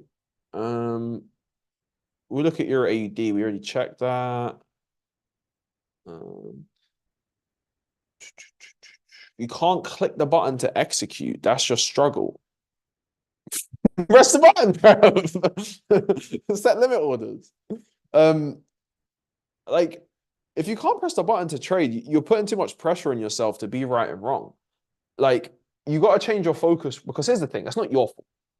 We've been programmed our entire lives to put pressure on ourselves to perform in terms of outcome. Think about it in school, right? Our entire success for life is determined on, will you get good grades? Because if you get good grades, you can get a good job. And if you get a good job, you can make good money and blah, blah, blah, blah, blah. So we're pressured to think, oh, we have to be right. We have to be right. So what's probably happening with you is that programming from your entire life, which is not your fault. This happens. But that programming is coming up and you're putting so much pressure on yourself to say, oh, I must be right on this trade. I don't want to be wrong. So you've got a fear of being wrong. Which this is where you need to do, there's two answers for it. You got the short answer and you got the long-term answer. The short answer is stop being a bitch, bro, and just press the fucking button. Calculate your risk. You know what I mean? Use a risk management calculator and just press the button, bro. Go on a demo account. Who cares? It's just a fucking demo. The other answer, which is a little less savage and a bit more, you know, a bit more complicated, is you need to spend time unpacking your trauma, because you've got some sort of trauma with being wrong. You've got a massive fear of being wrong, which probably stems from your childhood. So you need to look back in your childhood and figure out what times was I wrong and got severely punished for it. Then you got to go back and revisit those experiences, which is really uncomfortable. It's really fucking painful. And you got to relive them. And you got to learn to regulate your emotions and breathe and work through it. The more you can revisit it and the more you can go back and rework through those negative emotions and that trauma, the less powerful it becomes on you. It's a process. It won't happen overnight. It will take some time. But if you're focusing and thinking on the YouTube series, Savage Psychology. We're good. That's like an idea, actually. But like, here's the thing, right? There's always two routes we can go, man. Like, I think you need a balance of both. Like, you need that savage, like, stop being a bitch, and you also need to spend time unpacking your trauma, right? So, like, in the evenings and when you're scared about placing a trade, write it down, bro. Get a journal, get a fucking book, and write down, why are you scared to press the button? What are you scared of? You're scared of losing. You're scared of being wrong. Why? From where? Probably came from somewhere in your childhood, right? So you got to look at that and you got to unpack that and revisit that and work through it. Because each time you work through it, those negative emotions will arise again and you just become better at regulating and controlling them. And as you begin to focus on regulating them and like beginning to work through them, it will lose its power on you, you know? It's like, for example, right? Let's say we have this glass here, right? And we pour, let's say, Coke in it, like Coca-Cola, right? And it's filled with Coke and it's black. If we pour a little bit of water in it, it's slightly less black, right? But if we pour like liters and liters and liters and liters and liters and liters of water, eventually it will become clear. That's the same thing when you revisit those emotions. It's a little bit comes out and is released each time. I have guided releases like you can actually do. If I haven't sent them to you, just message me and I'll literally send them to you. It's like a 10-minute thing you can do in the morning, a 10-minute thing you can do in the night. And basically you just follow along with this guy's voice and he'll help you physically unpack that trauma and work your way through it. But on the other side, mate, come on, man the fuck up, bro. It's just a trade. Press the button. What are you scared of? You're not going to die, bro. You know what I mean? Like, unless someone's got a gun to your head, yeah, and they're like, mate, if you're wrong on this trade, I'm going to kill you. Then cool, you shouldn't be scared. But if not, it's okay, bro. Like, mate, like, you can't, like, when you think about trading, yeah, you can't put pressure on yourself to win the next trade, right? I have no clue if I'm going to win or lose the next trade. No fucking clue. If anyone sits there and tells you they know with 100% certainty the next trade will be a winner or a loser, they are lying to you. Because if they did, they would be a billionaire and they'd be trading for the fucking head of JP Morgan. No one knows. So what you need to do is think about trading the correct way. Just because your plan presents itself doesn't mean that that trade has to win. Your plan presenting itself only means one thing, that you have an edge. And that edge gives you a higher probability of one outcome happening than another. Keyword, over time. Over time. When you learn your strategy, did someone tell you it means the next trade's going to win? No, right? You're going to have wins. You're going to have losses. We're in real life, man. You don't like, can you go and bet your whole life if it's going to rain in the next 10 seconds? Of course not. All right. I mean, you can be certain, kind of certain, but you can never be 100%, you know? So you just got to make sure you're managing your risk, and that loss that you could take, you've emotionally accepted it because you're not thinking about trading on a trade by trade basis. If you're thinking about on a trade by trade basis, this trade must win, this trade must lose, bro, you're going to get, you know what I mean? You're going to get buttered up and drop the soap, bro. You know what I mean? So you need to stop thinking about the next trade. What I do is, I can't really move the webcam right now, but on my whiteboard, I basically think in trades of 20. So I'll draw 20 circles, right? Literally 20 circles, 20 circles, 20 circles. And every time I take a trade, I'll put a tick or a cross in there. But what's a tick? What's a cross? It's not, oh, did I hit stop loss or take profit? That's irrelevant because you can't control that. It is, did I follow or break my rules? As long as I know I followed my rules and I manage risk, I'm completely at peace with losing that trade. And I'll just go, I'll log it, I'll journal it. And all my goal is just to get to 20 trades. That's it. Here's my criteria, X, Y, and Z. Let me take 20 trades. That's it. That's all your job is to do. Right? And now you need to figure out is, are you taking the trades based on the same criteria? Right? If you're changing the criteria, well, you haven't even got a technical analysis problem. You've got a psychology problem. But yeah, mate, if you're struggling to press the button, bro, like, calculate your risk, stop being a pussy, and just press the fucking button, mate. Maybe you're on a live account. Don't even trade live. You should be on a demo until you got at least 3 to 6 months of a track record built. If you haven't got, and it's like, when people are going around like, oh, let me buy a funded account. Bro, fuck the funded accounts unless you got a track record. If you haven't got a track record built, you shouldn't even be smelling a funded account, bruv. That shouldn't even be in your browser. You know what I mean? You should build your track record. And don't worry if you've been trying to build a track record and you're struggling. It's okay. That's why we're learning, man. Like, this is not something where you can just come in and be a millionaire in a week, bro. I've been trading what? 7 years. Wait. Bro, I've been trading like almost 8 years now. And I've just became an overnight success. You know what I mean? Like, so you got to be really putting in that work, man. Like, I ate shit for a long time, bro. Like, I've lost so many trades. I'll take sample sizes trades and lose all 20 trades. Hey, I would be getting fucked. But what I did is, 1, I stuck to the same strategy. 2, I found a mentor, someone I could talk to and ask questions. And 3, I just kept journaling and kept refining. Like, it's literally, Maxwell Maltz gives the best example of this. Success is like a torpedo, right? It doesn't just go straight to its destination, right? It will go let's say this is the target. It will go like this way a little bit. And it realizes, fuck, it's going the wrong way. So it'll course correct. And it'll go this way. And it's going the wrong way again. It'll course correct. Go up, wrong way, course. And it will do about, I couldn't tell you the exact number, but it'll do a lot of course corrections before finally reaching its end destination. And that's what it is. Your problem is, mate, well, I don't know your exact problem, but you're probably jumping from strategy to strategy. That was what I did. Once you can say, I'm sticking to this one strategy because the strategy is the least important thing, and you stick to the same approach, you start thinking in sample sizes, you take your focus off winning a singular trade by trade basis, you address that childhood trauma, now you're going to start actually having a chance at success. Manage your risk, make sure, like for me, like you got to realize, yeah, when you see people on social media risking 1%, 2%, 3, 4, 5% per trade, I guarantee you they're not trading with a lot of money. I guarantee you they're trading with probably less, 6 figures or less. It's really not a lot of money in the grand scheme of things, right? Real professionals, their risk per trade, we're talking 0.06%, 0.125%, even less. You look at Bridgewater, the largest hedge fund in existence, right, who manage almost $200 billion. Their annual gain is around 11, 12% a year, bro. Do you think they're risking 10% on a trade? So dial down your risk so that you don't care. Like, you should be able to take a trade, right, and be happy with a stop loss. When I hit stop loss, trust me, it used to be annoying, but I converted it to now a little smile on my face because I know I can go back to that, I can journal that, and I can figure out something. Now, caveat here. Just because you lost one trade, don't go change your rules. Figure out what happened, what you could have done differently from a fundamental, technical, and psychological perspective, the 3 keys. Then write down your conclusion. Don't change it yet.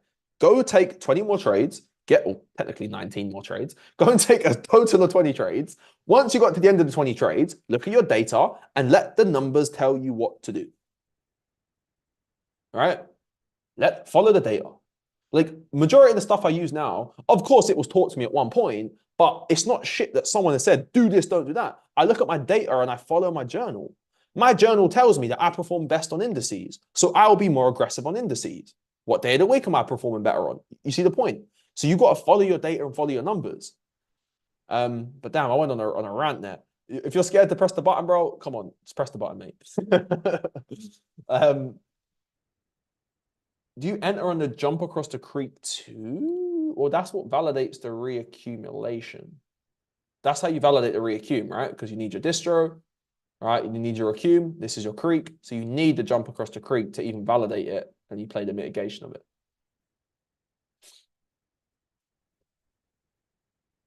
More on the savage side. That's it. I mean, I can be more savage, man. Sometimes I feel bad because I don't want to be too savage. But look, if you can handle it, we'll be savage. It does become normal. You mentioned before you'll create a vlog about a day in the life of your mentors. Well, I wouldn't be able to do a day in the life of my mentors because they live in other countries.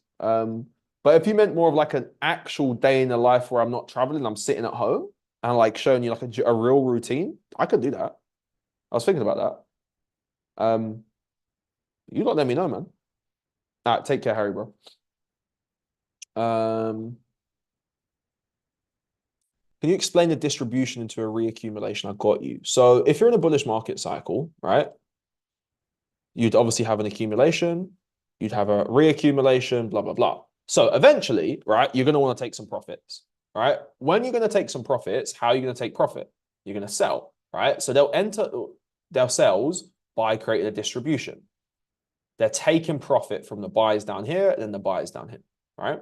So this is where you get a buyers-driven distribution, a BDD, all right? A buyers-driven distribution. Probably start seeing this on Twitter soon, all right? A buyers-driven distribution. So we're not going to sell that because one, we're in a bullish market, and two, it hasn't done anything.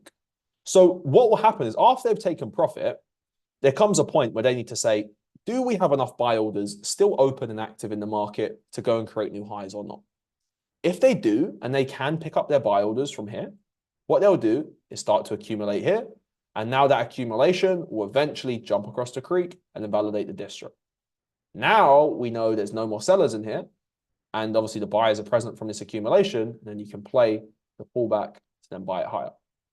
But you need the break in the distro first, because the break in the distro shows you that there's no more sellers. Because at this point from here to here, there had to be more sellers in the market, otherwise it wouldn't have dropped.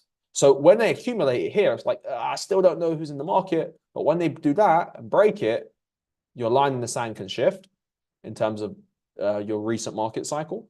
And obviously now you can look for buyers out of here.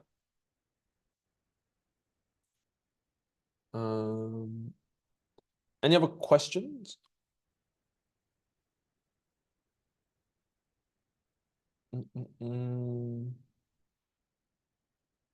You traded Wyckoff, you was on 10% profit, good. And then you started to take so many losses. And you're now... Oh, you just look at your journal, man. Your journal's got all the answers, bro. Like, you got to look into your journal, you know? I don't know what you're doing every single trade. You got to look into your journal, mate. Like, your journal has all the secrets you're looking for. Like, if you're every trade you take and every decision you make in the market, if you're writing down what you're doing, why you're doing it, and what's actually occurring, you'll realize there's a cause to the effect you're experiencing. All right. So you go back and look at your journal. What are you doing differently? Are you taking different types of trades? Are you getting more aggressive? Are you getting overconfident in your head? Right? Maybe you're reaching we all have self-images, right? And you only succeed to level your self-image. So maybe your self-image is here and your success is starting to reach that ceiling. And until you can break that ceiling, you won't be able to break that level. So you got to maybe change your self-image. But also look in your journal, because your journal's got all the answers, man. Like a lot of people, man, they say they're like, oh, bro, I'm struggling, I'm stuck. All right, bet. Look at your fucking journal, bro. Your journal's got every single answer you can look for. Straight up. Now, at the same time, it's good to have a second pair of eyes on the journal as well. You know what I mean? But your journal literally has all the answers you're looking for. You know, like I've never met someone who doesn't rigorously and journal every trade they take in depth who doesn't eventually see profits. Like, if you journal every trade, how can you lose? How can you fail over a long enough time horizon? You know, you got to look at your data, bro. Like if you're figuring out, okay, I'm losing all these trades, why? There's a difference in those trades you're taking versus the trades you was taking when you was making 10% profit, or in your psychology, in your mindset. Sometimes, and that's where you got to start looking at. Number one, with your journal, okay, you've got the trades you made 10%, you've got the trades you put yourself in drawdown. Cool, right? What is there a technical difference between them? Are you following your rules? That's the first thing I look at is, did I follow my rules for this trade? If I'm looking at it, I'm like, bro, I didn't follow my rules on these trades. Well, your problem is not technical analysis at that point. Your problem is now psychology. So if you're breaking those rules, that's the first question. Are you breaking your rules or not? Because if you are, well, you need to work more on your psychology, mate. If you're not, and how do you know you're breaking your rules? Well, ask me. Send me a screenshot. Because you're cool. Hey, can I look at these trades? Hey, did these trades meet the criteria? Put it in the chat. Hey, did these guys meet the criteria? No? Well, why not? Why are you taking trades that meet your plan? Because your perception in the moment was clouded by your emotions. Why was they clouded by your emotions? Because you haven't done the work on your psychology. You've done it so many times. I risk 0.2, and now I'm back on. I don't want to lose it. I take the same trade that I take when I pass around, but now it doesn't work. I don't know why. In that case, like, bro, you need to look at your psychology, man, because how your psychology works is we have something called confirmation bias. You don't look at reality as it is. You look for what you want to see. So you need to get a second pair of eyes, right? For someone to look at your trade and say, do they even meet your plan? Because I had so many times where I thought I was meeting my criteria and I thought I was taking the same trades, but my psychology blinded me from that. And until I had a second set of eyes, a mentor to look and say, hey, no, they don't fucking meet your plan. That was when I realized I need to work on psychology. A chef sell.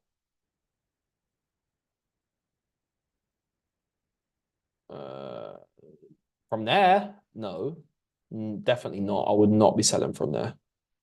We're still in discount. We've just actively accumulated. Well, we've got a distro, right? But I'm not really looking to be shorting until we can come a lot higher, ideally somewhere up here. All right, this is an active accum. We're going to see bullish price action until there.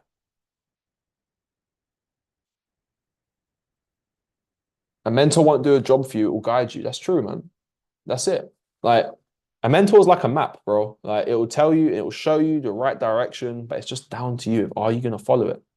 You know, like, I'll be honest with you, man. Like, when I got my first mentors, like, even when I first started working with Pips, like, I was not coachable. I'll be so honest, man. Like, he would tell me to, you know, do this, do that. I just wouldn't do it, bro. I'd be so ignorant. He'd be like, journal your trades. I just wouldn't do it.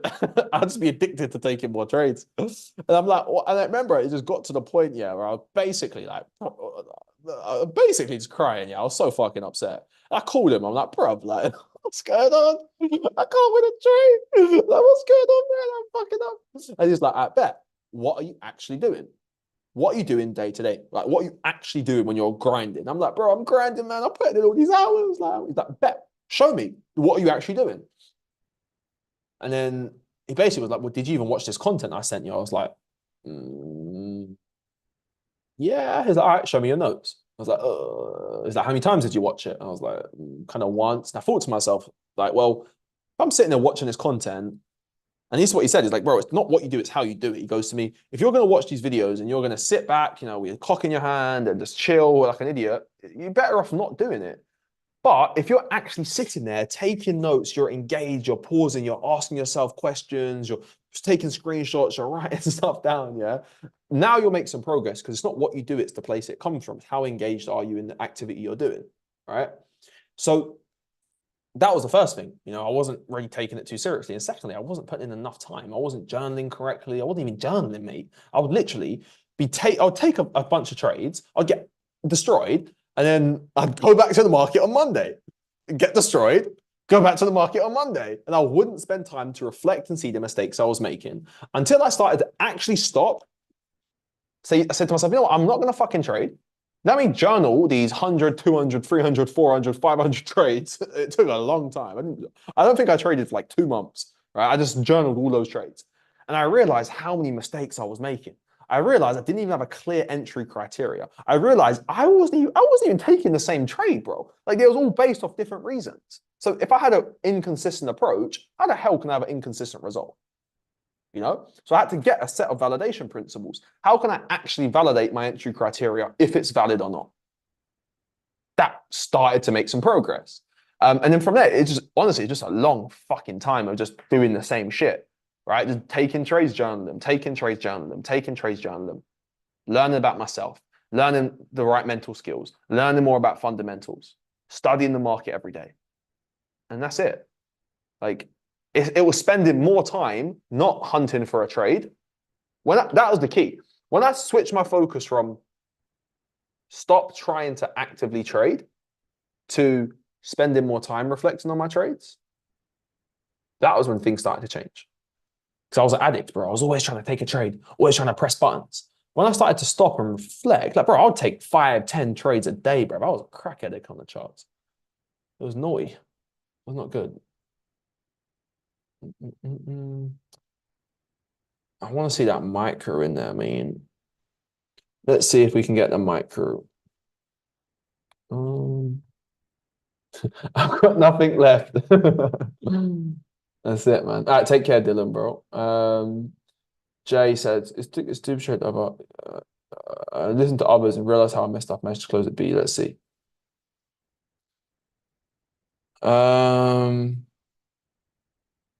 Yeah, I see you. I see why. I mean, yeah, it makes sense why you closed it. Obviously, at this point, you know, we should have broke the low at that point. Like, we should have just cascaded and did that. So I would say good decision closing out. But yeah, man, like when it comes to trading, like, it's a solo sport, man. I'll be honest with you. Like, as much as, you know, communities can help and they can be very beneficial, like, when it comes to you actually trying to take a trade, I think some of the worst things you can do is listen to other people. I'll be honest with you. Like, so many times I would be looking at a trade and I'd think someone's a better trader than me, and they'll tell me this idea, they'll tell me that, and I'll go against my analysis and follow them, and I'll just get slapped in the face. The best thing you can do is write down a set of criteria independently, plan out a trade, take the trade, and go back and review it. After the trade, if you have a community and you have trading partners, obviously, we all trade the same way, so we can go and discuss it. But when it comes to actively trying to take a trade, I don't. Oh, gee, you. Oh, gee, you. Oh, EU! Fucking hell. All right, boys. Well, I want to see if this thing reaccumulates. I'm going to go grab some food. We've got New York Stock Exchange. Oh, wait, what happened to indices? I've been yapping, bro.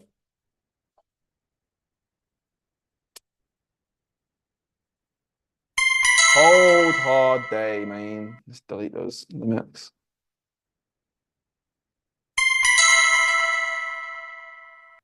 It's a cold, hard day.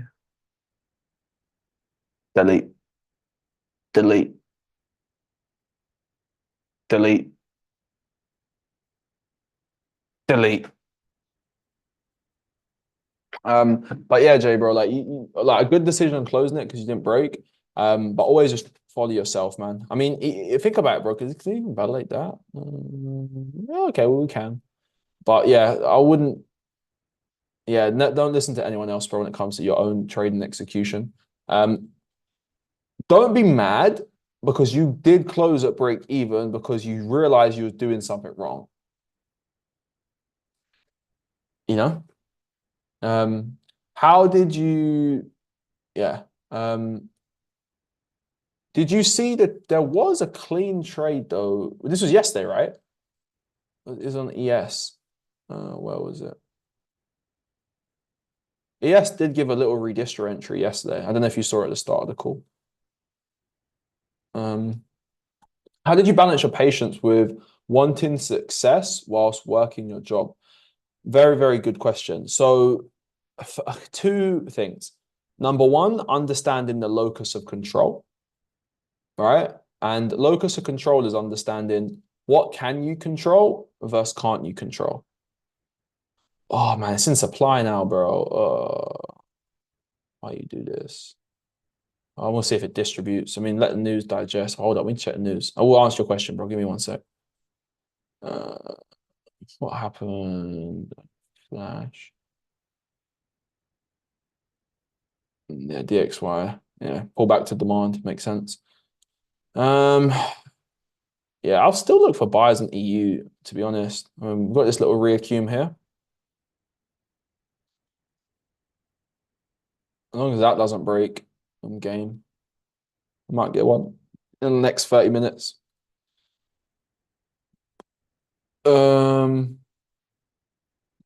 But yeah, like how I balance it, bro, was two things.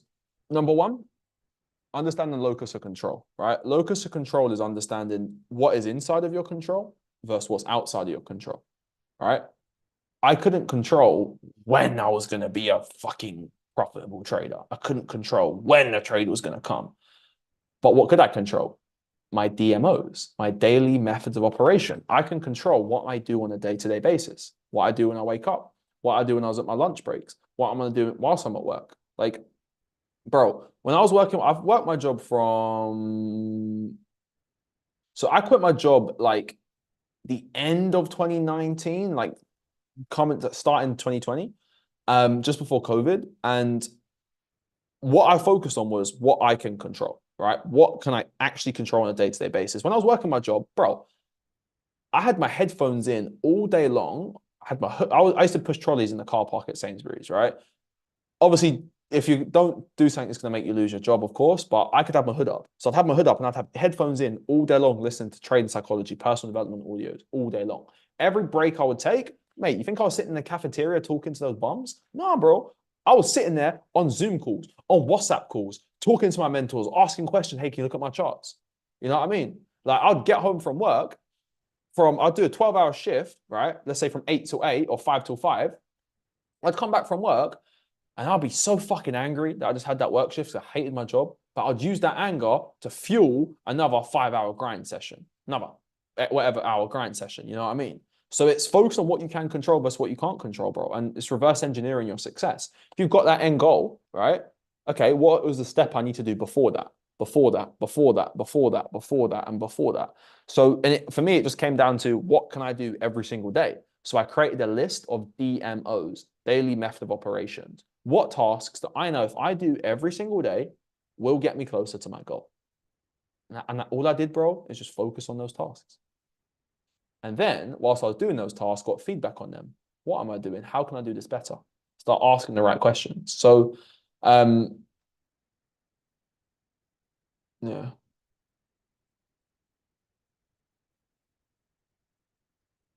CAD Chef reacted. Oh, she came close to the POI. Yeah, I want to see the redistro on this thing, man. For me, it's still not enough weakness. If we can do that, I'm in.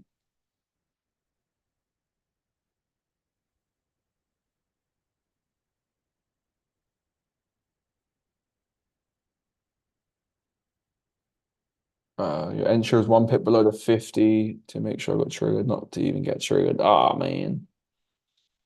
Spread. What did the spread jump to? Maybe the spread jumped. Damn. It is what it is. I prefer the redistro anyway, man. We're in supply on indices, yeah, essentially.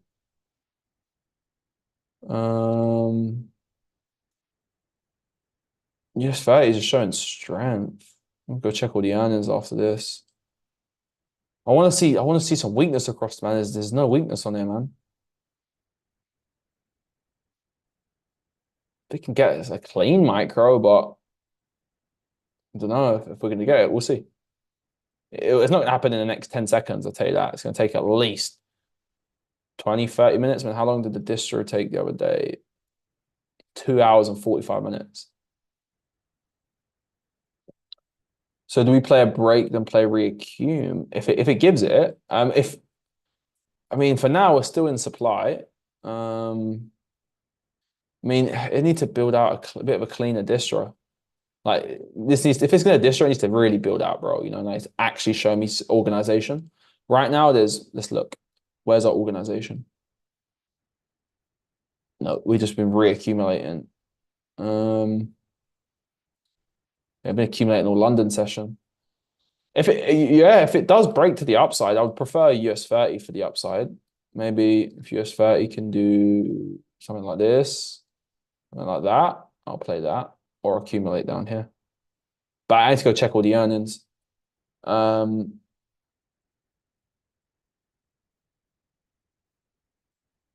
What are your thoughts, recommendations? What are your recommendations for thoroughly working on psychology? I'm going to do another video about that.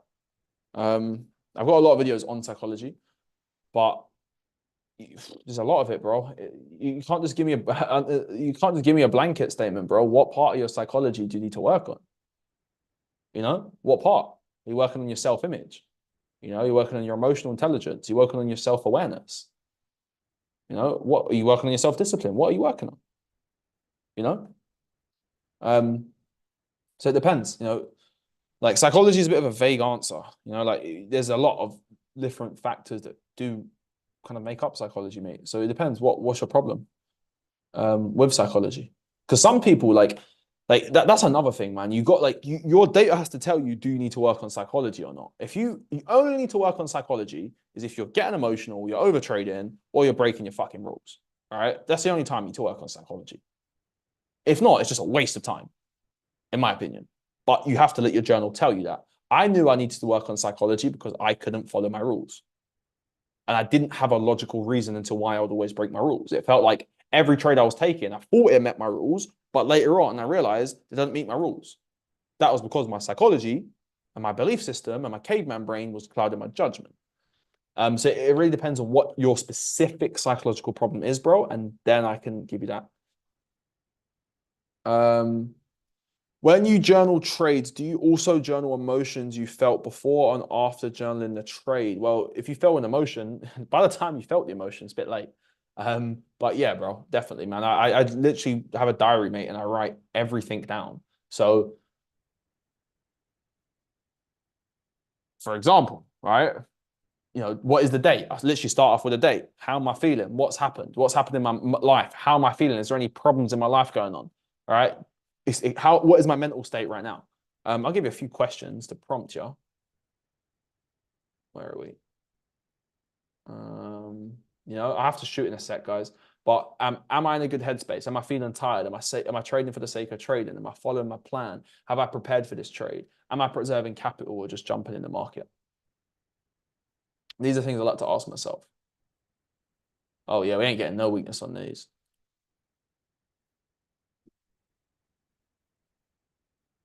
So the manufacturing, what was we at? So under 50, seeing contraction. So the manufacturing less, services come in less as well. Interesting. Yeah, same thing as what we said last week, guys.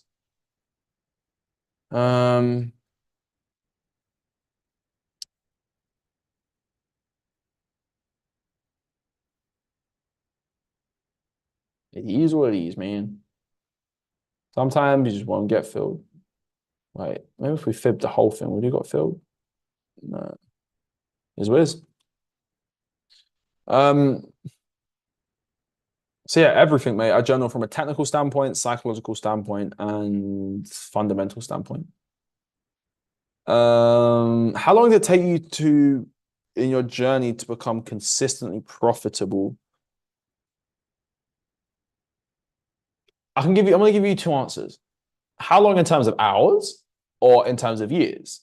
Because there's two different things, right? Someone can be grinding for 5 years, but be having shit application. It's just a waste of time.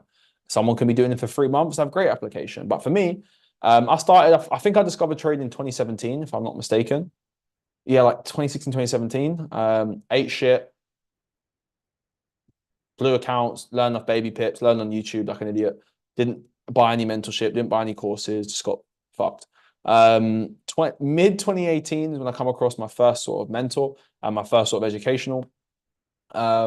Still eating shit for a bit until I started to apply. And then basically 2019 was when I started to see a little bit of traction, like a little bit. And I just kept journaling. And then it got to the point where I got funded by FTMO. And then once I got funded by FTMO, I got some payouts. And then basically I built up 6 months of my expenses and made sure that my monthly payouts were at least doubling. Well, actually, I lied. My payouts were making, I was making about 4 to 5x of my current job income through my payouts. And I had 6 months expenses saved up before I quit my job. So it took me, in terms of years, like 3.5 years-ish, 3.5 years, roughly. Yeah. But like the first year, 2 years, we were just doing nothing, pretty much just me procrastinating and thinking I'm doing something worth it, you know? Yeah. All right, cool. Right, I'm gonna have to shoot. Obviously we are going to be doing another call on Thursday. I'm going to keep looking at EU today, later on, if we can get this buy. Indices doesn't look like we're going to get the short now. No, it doesn't look like it. I mean, I'll see if we can play the rear cumes on these. Let's see if we can send these higher. I mean, I'll be interested in buying basically something like this. If we can accumulate down here, I'll buy it. If not, I'll look for the reaccum off that. I love how the shorter webinars end up in 2 hours. Man, I like it. So that's oh man, it's to be a short webinar. Fuck it up. Oh man, I'm still 2 hours later. All right, guys, I'm off now. I'm glad you got value. All right, guys. Well, with that being said, I'll see you all from the top, because you know, man, the bottom